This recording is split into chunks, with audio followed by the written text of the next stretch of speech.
Ini tahun 2000, pembebasan 2010, pembebasan lahan. Mulai dibangun 2011. Nah, sampai saat ini sudah ada perbaikan, kemudian apa yang kendala yang selama ini kita hadapi, Pak?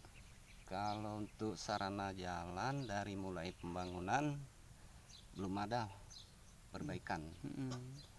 Kalau yang sarana-sarana gedung mungkin ada beberapa gedung yang pernah direhab. Ada beberapa gedung macam hatchery, apa kemarin lab pernah ada rehab. Kalau untuk sarana jalan, kolam belum ada rehaban dari awal. Terutama masalah sarana jalan tadi. Sarana jalan sangat belum memadai lah.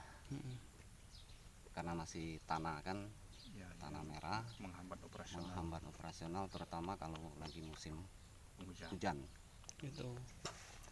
Supaya Balai Benih Ikan Kabupaten Banjarmasin ini kedepannya bisa lebih diperhatikan, terutama kendala-kendala yang kami hadapi selama ini, masalah sarana jalan kalau bisa tolong diperbaiki, dibenari.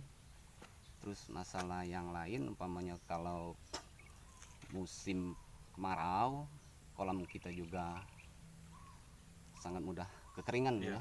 Kurang dalam kolam di sini. Jadi kalau musim kemarau panjang kering. Dalam 1 bulan kira-kira berapa itu? Sekitar 50 sampai 100 ribu kalau setiap bulan. Jangan lupa subscribe, share, komen, dan like ya.